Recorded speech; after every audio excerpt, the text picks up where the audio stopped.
¿Por qué estamos aquí? Hoy estamos en esta virtualidad, en esta sesión, por la corrupción y el terrorismo que vive nuestra república, lo aceptemos o no.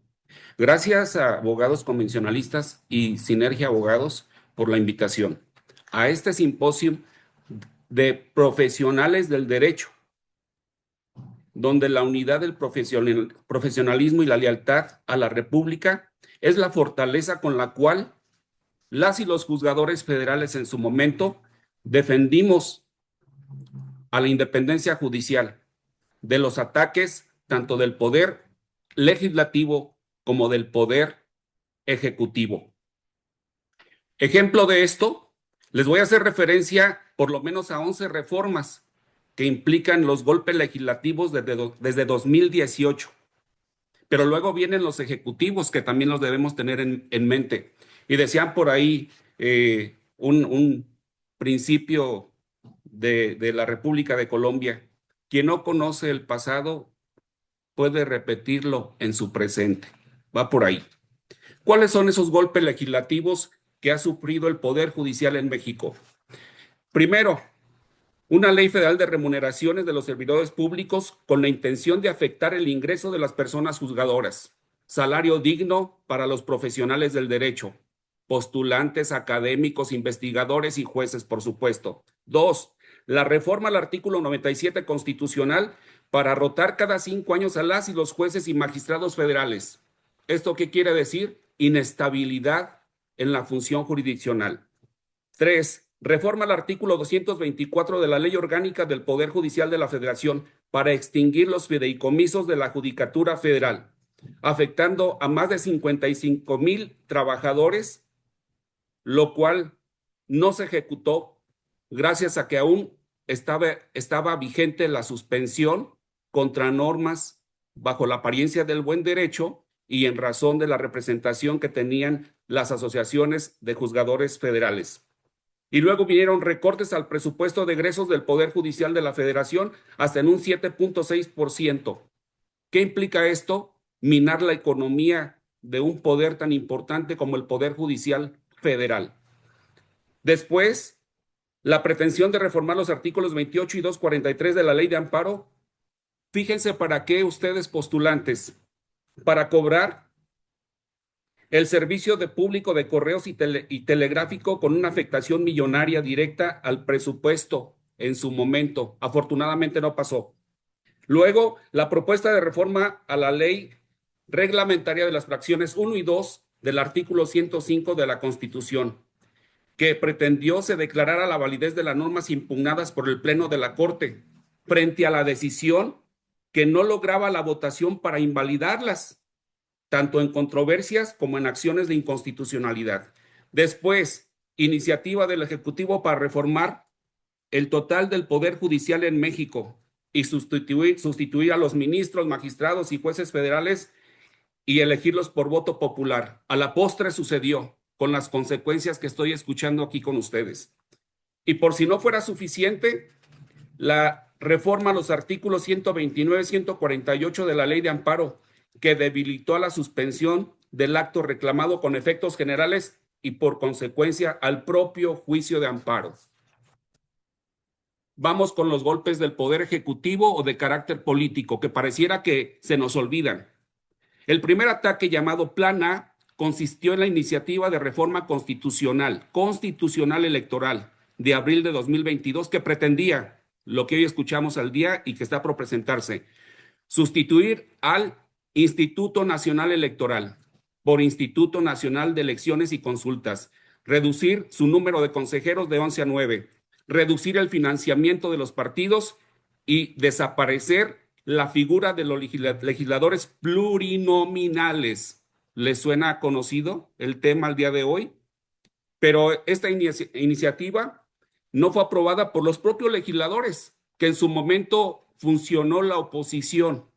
Preguntémonos hoy: ¿tenemos oposición? ¿Hay partidos de oposición? Vale la pena la reflexión. Segundo ataque, el llamado Plan B.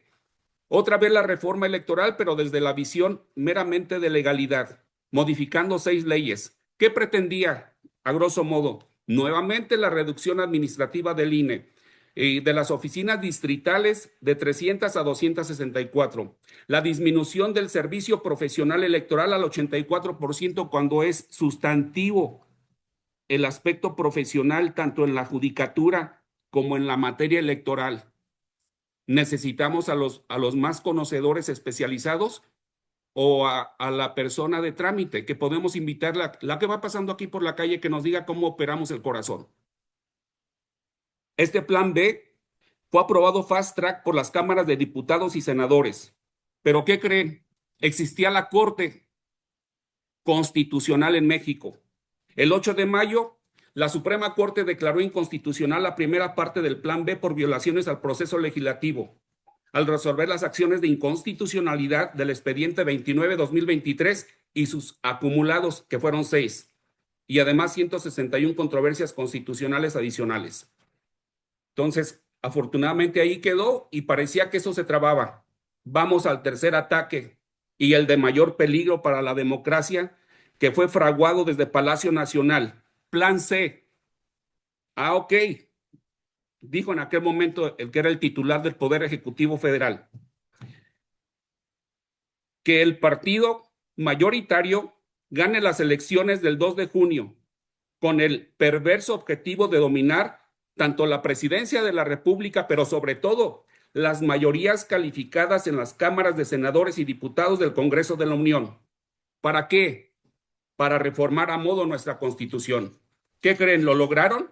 ¿Lograron esas mayorías calificadas? No. Pero después lo negociaron corruptamente con legisladores ¿de qué partidos? Del PAN, del PRD y de Movimiento Ciudadano. Que no se nos olvide. Y luego que vino, cerramos con los golpes legislativos, la reforma constitucional judicial del 15 de septiembre de 2024. Luego la reforma constitucional de inimpugnabilidad de reformas constitucionales. La reforma constitucional aprobada ya es inamovible. Señores, el derecho también evoluciona. Allí tenemos la convencionalidad, lo estamos escuchando. Después de eso, pues la ejecución de estas reformas, la elección judicial nacional del 1 de junio de 2025, llamada la elección de los acordeones. Y les se los digo, con conocimiento de causa, no hubo elecciones, fue una elección de escritorio, señores. Si usted sacaba 50,000 votos o 53,000, le ponían al del acordeón 103,000. Y si usted hubiera sacado 103,000, le ponen 200,000 al del acordeón.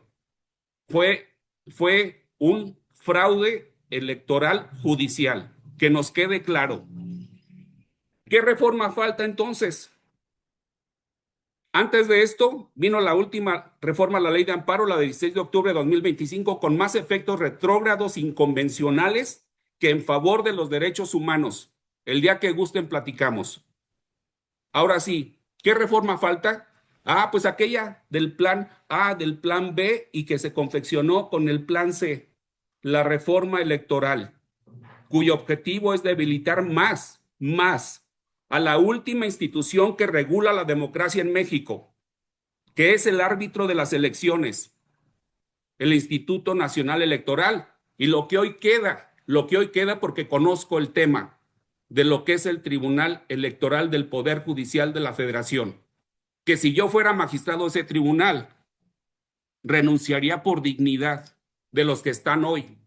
Se los digo y se los sostengo a ellos, a ustedes con respeto, con respeto. Finalmente, sin abusar de tiempo, a la pregunta, Poder Judicial en México, ¿hacia dónde vamos? ¿Hacia dónde vamos? Ojalá, no a la elección judicial de 2027. Ya se escuchan ruidos, voces que dicen, no, es que, ¿cómo es posible? Se va a juntar todo eso. No, señores, se dieron cuenta de que fue un fracaso, pero un fracaso de conocimiento jurídico retrógrado. La carrera judicial instituida desde 1994, con 30 años de antigüedad y de formación, se echó a la basura. Se lo sostengo. B, ¿hacia dónde vamos? No a la reforma constitucional electoral y menos a la legal, porque entonces va a repetirse una elección en 2027 como la como la judicial del pasado 2025, una elección de escritorio, una situación que se diseñó durante más de 35 años al día de hoy, también está en peligro. Por eso, no a la reforma constitucional electoral.